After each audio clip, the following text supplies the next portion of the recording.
প্ৰভু যীশুখ্ৰীষ্টৰ নামত আপোনালোক সকলোকে চালম। সকলো ভালে আছেনে? ঈশ্বৰে যদি আপোনাৰ প্ৰাৰ্থনাৰ উত্তৰ দি আছে তেন্তে তেওঁ কি কৰি আছে? আপোনাৰ বিশ্বাসক ডাঙৰ কৰি আছে, বৃদ্ধি কৰি আছে, আদৰ কৰি আছে। কিন্তু ঈশ্বৰে যদি আপোনাৰ প্ৰাৰ্থনাবোৰৰ উত্তৰ দিওঁতে পলম কৰি আছে তেন্তে ঈশ্বৰে আপোনাৰ ধৈৰ্যক, সহনশীলতাক আৰু আপোনাৰ সংযমক কি কৰি আছে? বৃদ্ধি কৰি আছে, সবল কৰি আছে, দৃঢ় কৰি আছে। যদি ঈশ্বৰে আপুনি কৰা প্ৰাৰ্থনাবোৰৰ উত্তৰ দিয়া নাই বুলি যদি আপুনি ভাবি আছে, তেন্তে ঈশ্বৰে যি উত্তৰ আপোনাক দিবলৈ গৈ আছে সেয়া এক মহান উত্তৰ হিচাপে দিবলৈ গৈ আছে। সেইকাৰণে প্ৰিয় ভাই ভনীসকল, যদি ঈশ্বৰে আপুনি কৰা প্ৰাৰ্থনাবোৰৰ উত্তৰ দিওঁতে পলম কৰি আছে তেন্তে তেওঁ আপোনাৰ সংযমক, বিশ্বাসক, ধৈৰ্যক, সহনশীলতাক চালিজাৰি চাই আছে, পৰীক্ষা কৰিছে আৰু ইমানেই নহয়, তাক স্থিৰো কৰি আছে। যদি ঈশ্বৰে আপুনি কৰা প্ৰাৰ্থনাবোৰৰ উত্তৰ দিয়া নাই তেন্তে চিন্তা নকৰিব, আপুনি যি বিচাৰিছে তাতকৈও অধিক উত্তম উত্তৰ তেওঁ আপোনাক দিবলৈ গৈ আছে। এয়া সত্য। আপোনাৰ জীৱনত যি অদ্ভুত কাৰ্য হ'ব লাগিছিল সেইটো হওঁতে কিয় পলম হৈ আছে? মোৰ জীৱনত ঈশ্বৰে অদ্ভুত কাৰ্য কৰিব লাগে এইবুলি আশা কৰিছোঁ, কিন্তু নাজানো কিয় সেই অদ্ভুত কাৰ্য মোৰ জীৱনত হোৱাত পলম হৈ আছে এইবুলি আপুনি ভাবি আছে নেকি?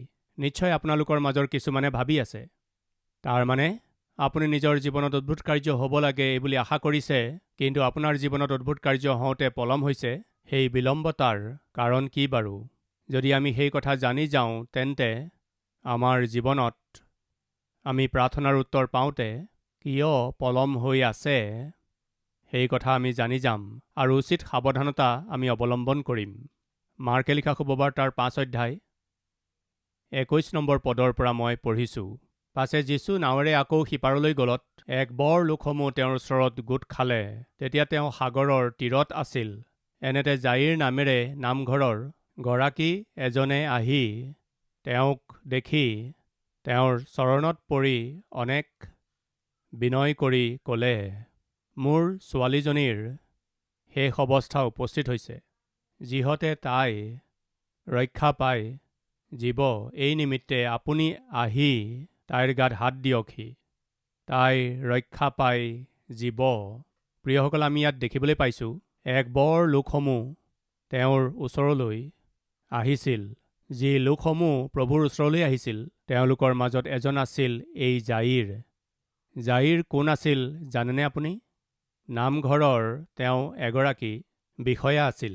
নামঘৰ মানে এনে এখন স্থান য'ত মানুহে এখন সমাজ হিচাপে একগোট হৈ ঈশ্বৰৰ নামগুণ গায় আৰু ঈশ্বৰৰ বাক্য ধ্যান কৰে আৰু মনোযোগ দিয়ে।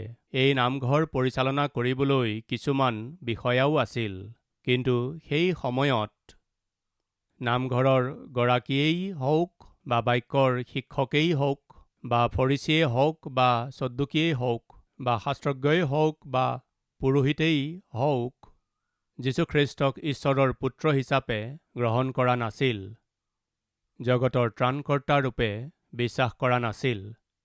প্ৰভুৱে কৰা আচৰিত কাৰ্য আৰু অদ্ভুত কাৰ্যবোৰৰ তেওঁলোকে বিৰোধ কৰিছিল আৰু প্ৰভুৱে দিয়ে শিক্ষাবোৰক তেওঁলোকে নিন্দা কৰিছিল আৰু কৈছিল, এই ভূতবিলাকৰ প্ৰধানজনৰ দ্বাৰাই দুষ্ট আত্মাবোৰক উলিয়াইছে।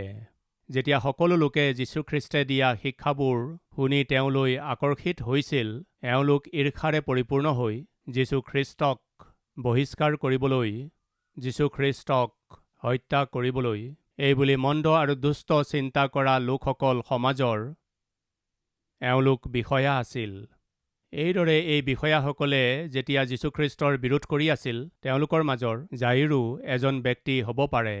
কিন্তু জাইৰৰ জীৱনলৈ এটা সমস্যা আহিল আৰু সেয়া আছিল তেওঁৰ একমাত্ৰ ছোৱালীজনী বেমাৰত আক্ৰান্ত হৈ আছিল। তাই মৃত্যু আৰু জীৱনৰ মাজত কষ্ট পাই আছিল। তেওঁ নিশ্চয় বহুতো বৈদ্যৰ ওচৰলৈ তাইক লৈ গৈছিল, কাৰণ তেওঁ এজন বিষয়া আছিল। আৰু দ্বিতীয়তে, যিমানখিনিলৈকে সম্ভৱ হ'ল সকলোবোৰ চিকিৎসা কৰাইছিল চাগৈ যাতে ছোৱালীজনী বাচি যায়। বহুতো বৈদ্যৰ ওচৰলৈ নিজৰ জীয়েকক লৈ যোৱাৰ পাছতো বহুতো বৈদ্যৰ ওচৰলৈ নি তাইক দেখুওৱা সত্ত্বেও ঔষধ পাতি খোৱাৰ পাছতো তেওঁৰ জীয়েকৰ বেমাৰ ভাল হোৱা নাছিল। বৰং তাইৰ অৱস্থা আৰু অধিক বেয়াহে হৈ গৈছিল। আৰু ইমানেই নহয়, তাই যিকোনো মুহূৰ্তত মৰি যাব পাৰে। এই কথা জাইৰে বুজি পাই গ'ল।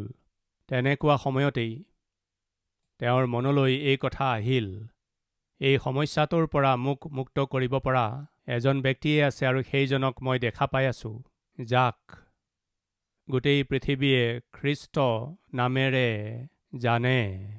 যদি মই যীশুখ্ৰীষ্টৰ ওচৰলৈ যাওঁ, নামঘৰৰ আন বিষয়াসকলে মোক বহিষ্কাৰ কৰিব পাৰে। তুমি কিয় সেই যীশুৰ ওচৰলৈ যোৱা? আমিতো সকলো তেওঁৰ বিৰোধ কৰা লোক।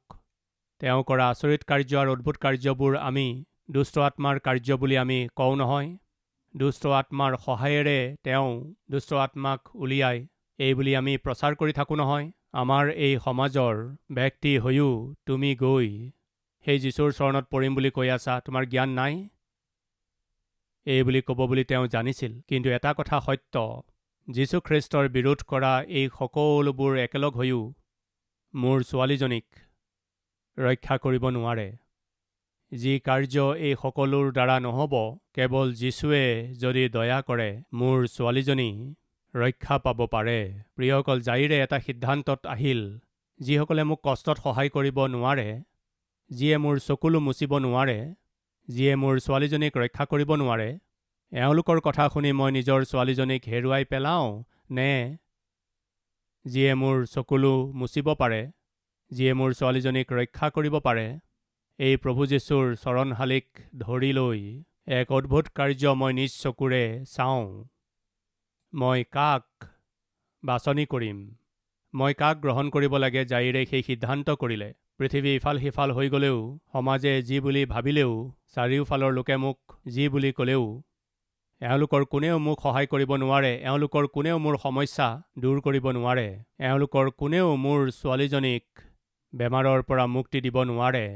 মই নিজৰ ছোৱালীজনীক প্ৰভুৰ ওচৰলৈ লৈ গ'লে তেওঁলোকে মোক নিন্দা কৰিব, অপমান কৰিব, বহিষ্কাৰ কৰিব বুলি ভাবি মই যদি ভয় খাই মই নিজৰ ছোৱালীজনীক প্ৰভুৰ ওচৰলৈ যদি লৈ নাযাওঁ, বা মই প্ৰভুক মোৰ ছোৱালীজনীৰ ওচৰলৈ যদি লৈ নাযাওঁ, হানিটো মোৰহে হ'ব।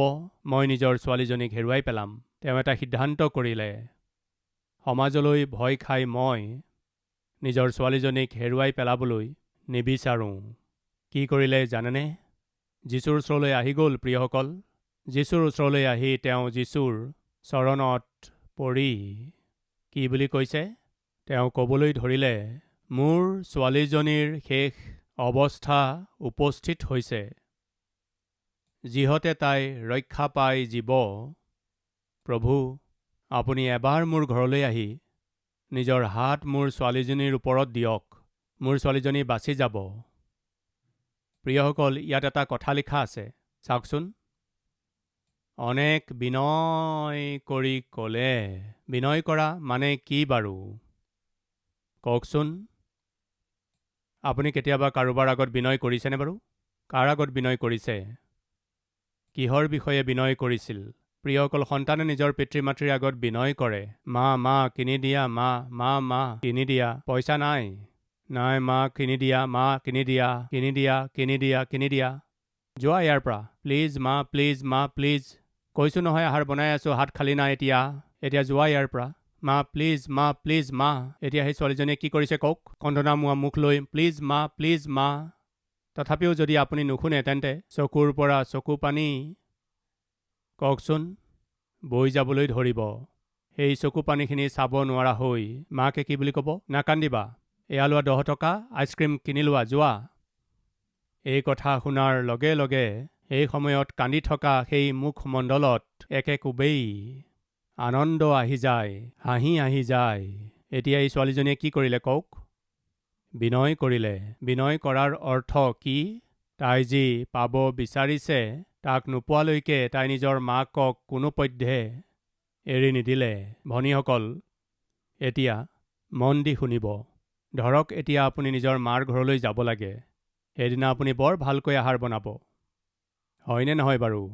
আপোনাৰ স্বামী ঘৰলৈ আহিলেই, কি হ'ল ইমান যে ভাগৰুৱা যেন লাগিছে, একেবাৰে ঘামি আছে, বহকচোন। গিৰিয়েকে ভাবে কিবা মাষ্টাৰ প্লেন বনাইছে, নহয়নে বাৰু? পত্নীয়ে কয়, আপুনি যি ভাল পায় সেইটো চব্জিকেই আজি বনাইছোঁ। তেন্তে নিশ্চয় প্লেন আছে। প্ৰিয়সকল, সকলো এনেকুৱা নহয়। মই ক'ব বিচাৰিছোঁ যে যেতিয়া আমি কিবা বস্তু বিচাৰোঁ তেন্তে সেই বস্তুটো পাবৰ কাৰণে আমি সাধাৰণতে বিনয় কৰোঁ। কেতিয়ালৈকে যিটো আপুনি পাবলৈ বিচাৰিছে সেইটো নোপোৱালৈকে। প্ৰিয়সকল, মই এটা প্ৰশ্ন সুধিছোঁ। আপুনি বহুদিনৰ পৰা প্ৰাৰ্থনা কৰি আছে, 5 বছৰৰ পৰা, 10 বছৰৰ পৰা, 15 বছৰৰ পৰা, 20 বছৰৰ পৰা বা 30 বছৰৰ পৰা বা 50 বছৰৰ পৰা আপুনি প্ৰাৰ্থনা কৰি আছে, কিন্তু কেতিয়াবা আপুনি প্ৰভুৰ আগত বিনয় কৰিছেনে? এইটো বৰ গুৰুত্বপূৰ্ণ কথা। আপুনি কেতিয়াবা প্ৰভুৰ উপস্থিতিলৈ গৈ বিনয় কৰিছেনে? কি কয় বাৰু? প্ৰভু, এইটো এটা ধৰণ, আপুনি কি কৰিব নাজানো। এয়া বিনয় কৰা হয়নে? চিঞৰ বাখৰ চিঞৰিব লাগেনে? এতিয়া যি হৈ গ'লেও এয়া কি? আপুনি মোক উত্তৰ দিবই লাগিব। এয়া কি বাৰু? এইদৰে চিঞৰিবৰ কি প্ৰয়োজন? কঁপিবলৈ কি প্ৰয়োজন? কিছুমানে কাজিয়াই কৰে নে প্ৰাৰ্থনা কৰে একো গম পোৱা নাযায়। তেওঁলোক নিজেও কঁপি থাকে আৰু গোটেই বেঞ্চখনো কঁপাই থাকে, মানুহবিলাককো কঁপাই দিয়ে। এতিয়া এই বিষয়টো আমি ইয়াতেই ৰাখিব বিচাৰিছোঁ। মই আপোনাক সুধিছোঁ, কেতিয়াবা আপোনাৰ সমস্যাৰ কাৰণে, আপোনাৰ হৃদয়ৰ আঘাতৰ বিষয়ে, আপোনাৰ পৰিয়ালত থকা সমস্যাৰ বিষয়ে বা আপোনাৰ চকু পানীৰ বিষয়ে বা আপোনাৰ শৰীৰৰ ৰোগৰ বিষয়ে, আপোনাৰ জীৱনত ধাৰৰ যি সমস্যা আছে সেই বিষয়ে ঈশ্বৰৰ ওচৰলৈ গৈ কেতিয়াবা আপুনি বিনয় কৰিছেনে? প্ৰভু, প্লিজ প্ৰভু, প্লিজ প্ৰভু, প্লিজ পিতৃ, মোৰ এই সমস্যা কোনেও দূৰ কৰিব নোৱাৰে। আপোনাৰ অবিহনে মোৰ আৰু কোনো সহায় নাই। বিনয় কৰিছেনে বাৰু? মই সুধিছোঁ, আমাৰ জীৱনত কেইবাবাৰো আমাৰ প্ৰাৰ্থনাৰ উত্তৰ পোৱা নাই। তাৰ কাৰণ কি জানেনে? আমি আনকি কেনেকৈ খুজিব লাগে তাকো নাজানো। জাইৰৰ সমস্যাটো বৰ ভয়ানক আছিল। একমাত্ৰ জীয়েক কিছু সময়ৰ পাছতেই মৰিব লগা আছিল। যিমান চিকিৎসা কৰালে সকলো বিফল হ'ল, সকলো ঔষধ পাতি বিফল হ'ল। তেনেকুৱা সময়ত জীয়েকৰ প্ৰতি থকা প্ৰেমে তেওঁক যেতিয়া বাধ্য কৰিলে, সেই জাইৰ আহি যীশুৰ চৰণত পৰিল। কেনেকৈ বিনয় কৰিলে নাজানো প্ৰিয়সকল। তেওঁ যেতিয়া বিনয় কৰি আছিল তেতিয়া যীশু ৰৈ থাকিব নোৱাৰিলে। প্ৰিয় ভাই ভনীসকল, কেতিয়াবা প্ৰভুৰ উপস্থিতিলৈ আহি আপোনাৰ গোটেইবোৰ বেদনা বৈ থকা চকুলোৰে সৈতে আহি আপুনি বিনয় কৰা সময়ৰ অভিজ্ঞতা আছেনে? প্ৰিয়সকলে, এবাৰ মই এজন ভাইক প্ৰশ্ন কৰিছিলোঁ, আপুনি চকুলোৰে সৈতে প্ৰাৰ্থনা কৰা কিমান সময় হ'ল বাৰু? তেওঁ কি উত্তৰ দিলে জানেনে? ভাই, নাজানো কিয় মোৰ জীৱনত মই আজিলৈকে চকুলোৰে সৈতে প্ৰাৰ্থনা কৰা নাই। কিয়, কি কাৰণে নাজানো। কিজানি মোৰ চকুৰ পৰা কেতিয়াও চকু পানী ওলোৱা নাই ভাই। কাৰণ জানেনে, আপোনাৰ হৃদয় কেনেকুৱা? খুবেই কঠোৰ হয়। চকু পানী বুওৱা নাই, চকু পানী বুৱাবলৈ নাজানেও। প্ৰিয় ভাই ভনীসকল, আপুনি জানেনে, আদি পুস্তকৰ পৰা প্ৰকাশিত বাক্যলৈকে 66খন পুস্তক আছে আৰু সেই পুস্তকসমূহৰ কোনোবাই ক'ৰবাত কেতিয়াবা চকুলোৰে সৈতে মোৰ প্ৰভুৰ আগত প্ৰাৰ্থনা কৰিছে আৰু মোৰ প্ৰভুৱে শুনা নাই, তেনেকুৱা হৈছেনে বাৰু? প্ৰিয়সকল, এনেকুৱা কেতিয়াও হোৱা নাই। মোৰ প্ৰভুৱে নিশ্চয় উত্তৰ দিছে। এয়া মোৰ প্ৰভুৰ মৰম, দয়া। সেই বাপেকজনে নিজৰ জীয়েকৰ প্ৰতি থকা প্ৰেমৰ কাৰণে তেওঁৰ চকুৰ আগতেই তেওঁৰ ছোৱালীজনীৰ মৃত্যুৰ সময় যেতিয়া ওচৰ চাপিল, যেনেকৈ হ'লেও জীয়েকক বচাব লাগে সেই আশাৰে সৈতে সেই বাপেকজন আহি যীশুৰ চৰণত পৰিল। আৰু অনেক কি লিখা আছে তাত? আৰু অনেক হয়, কওকচোন। অনেক বিনয় কৰিলে। সেই দৃশ্যটো কল্পনা কৰিলেই মোৰ চকুৰ পৰা চকু পানী ওলাই যায়। আপোনাৰ কেনেকুৱা লাগে বাৰু? প্ৰিয়সকল, সেই বাপেক আৰু জীয়েকৰ মাজৰ প্ৰেমৰ কথা চিন্তা কৰিলেই আমাৰ চকু চলচলীয়া হৈ পৰে। প্ৰিয় ভাই ভনীসকল, আপোনাৰ সমস্যা কি আপুনি ভালদৰে জানে। আপোনাৰ দুখ কি আপুনি ভালদৰে জানে। আপোনাৰ বেদনা কি আপুনি ভালদৰে জানে। আপোনাৰ ধাৰে আপোনাক কিমান অপমানত পেলাইছে আপুনি ভালদৰে জানে। আপোনাৰ পৰিয়ালৰ অশান্তিয়ে আপোনাক কেনেকৈ ব্যাকুল কৰি আছে আপুনি জানে। যেতিয়া ডেকা ল'ৰা ছোৱালী অবাধ্য হৈ উঠে তেতিয়া আপোনাৰ হৃদয় কেনেকৈ ভাঙি যায় আপুনি ভালদৰে জানে। ছোৱালীৰ বিবাহ হোৱাৰ পাছত আনন্দেৰে ওলাই যাব লাগিছিল, কিন্তু জীয়েকৰ বিবাহ নোহোৱাৰ কাৰণে তাই ঘৰতেই থাকি গ'লে তাইৰ মাক বাপেকৰ হৃদয় কেনেকৈ গধুৰ হৈ পৰে আপুনি জানে। বিয়া হোৱাৰ পাছত 5 বছৰ 10 বছৰ হৈ গ'ল, তথাপিও আপোনাৰ কোলাত সন্তান নাথাকিলে, সন্তান জন্ম নহ'লে আপোনাৰ ঘৰত আনন্দ নাথাকে। সেয়া কিমান যে দুখদায়ক হয় সন্তান নোহোৱাসকলে ভালদৰে জানে। আপুনি ভালদৰে পঢ়িলে, ভাল নম্বৰ পালে, মা দেউতাই বহুত পৰিশ্ৰম কৰি আপোনাক বৰ কষ্টেৰে পঢ়া শুনা কৰালে। আপুনি উচ্চ শিক্ষা লাভ কৰি যেতিয়া চহৰলৈ আহি আছিল, আপোনাৰ মা দেউতাই কি বিচাৰিছিল জানেনে? মোৰ ল'ৰা চহৰলৈ গৈ আছে, মোৰ ছোৱালী চহৰলৈ গৈ আছে, ভাল চাকৰি পাব, সিহঁতে ভাল উপাৰ্জন কৰিব আৰু আমাৰ সকলোবোৰ কষ্ট দূৰ হৈ যাব। এইদৰে বহুতো সপোন চাই তেওঁলোকে আপোনাক চহৰলৈ পঠালে। 3 মাহ হৈ গ'ল, 2 বছৰ পাৰ হৈ গ'ল, আজিও আপুনি চাকৰি পোৱা নাই। ঘৰৰ মালিকে আহি ভাড়া বিচাৰিলে আপুনি লুকাব লগা হয়। গোৱালে আহি গাখীৰৰ পইচা বিচাৰিলে তাৰ মুখামুখি নহৈ লুকাবলৈ চেষ্টা কৰি আছে। এফালে খাবলৈ নাই আৰু আনফালে অন্ততঃ ঘৰ ভাড়াও দিব পৰা নাই। সেয়া কিমান দুখদায়ক, কষ্টদায়ক সেই কথা আপুনি ভালদৰে জানে। ইমানবোৰ সমস্যাৰ মাজেৰে আপুনি গৈ আছে মোৰ প্ৰিয় ভাই ভনীসকল। আপোনাৰ সমস্যা দূৰ হ'বলৈ হ'লে এটাই সমাধান, মোৰ প্ৰভুৱে আপোনাক দৰ্শন দি কৃপা কৰি এটা অদ্ভুত কাৰ্য, কওক এটা অদ্ভুত কাৰ্য কৰিব লাগে।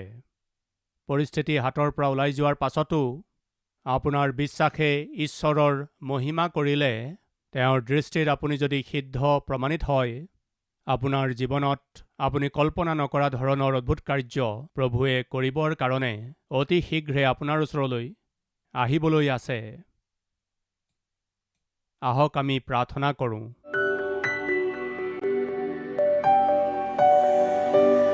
মহান পবিত্ৰ প্ৰেমময় স্বৰ্গীয় পিতৃ ঈশ্বৰ, আপুনি আমাৰ জীৱনত ডাঙৰ ডাঙৰ আচৰিত কাৰ্য কৰিব বিচাৰে, কিন্তু আমাৰ অবিশ্বাসৰ কাৰণে, আমাৰ অবাধ্যতাৰ কাৰণে, আমাৰ অপবিত্ৰতাৰ কাৰণে পিতৃ, আমাৰ জীৱনত যি আচৰিত কাৰ্য হ'ব লাগে সেয়া হোৱাত পলম হৈছে। এয়া সত্য। সেইদিনা জাইৰৰ জীৱনত, বিশেষকৈ তেওঁৰ জীয়েকৰ জীৱনত পিতৃ যি আচৰিত কাৰ্য হ'ব লগা আছিল তাত ব্ৰেক লাগি গ'ল। ব্ৰেক লগাৰ কাৰণটো হৈছে জাইৰৰ বিশ্বাসত অলপ অভাৱ আছিল। তেওঁৰ বিশ্বাসক বৃদ্ধি কৰাৰ প্ৰক্ৰিয়াত প্ৰভু আপুনি সেই বাটতেই 12 বছৰ ধৰি তেজ বৈ থকা মহিলাগৰাকীক আপুনি সুস্থ কৰিলে আৰু তাই দিয়া সাক্ষ্যৰ দ্বাৰা জাইৰৰ বিশ্বাসক আপুনি মজবুত কৰিলে, তেওঁৰ বিশ্বাসক পৰিপক্ক কৰিলে।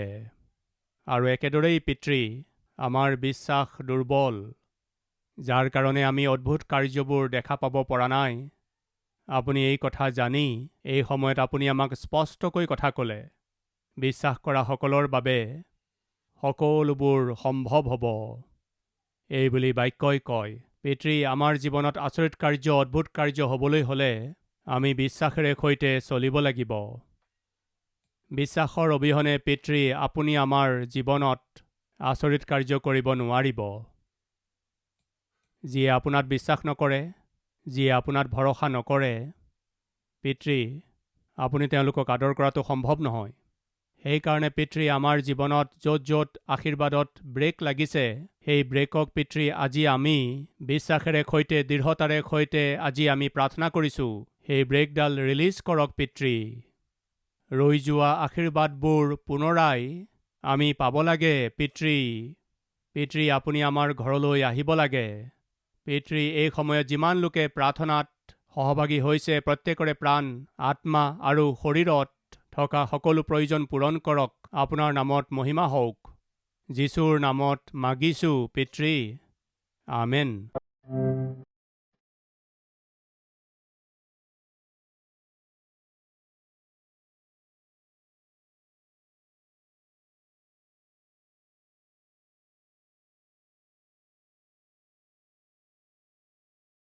আমাৰ ঠিকনা কালবাৰী, পোষ্টবক্স নম্বৰ 30, কুকটপল্লী, হায়দৰাবাদ 72।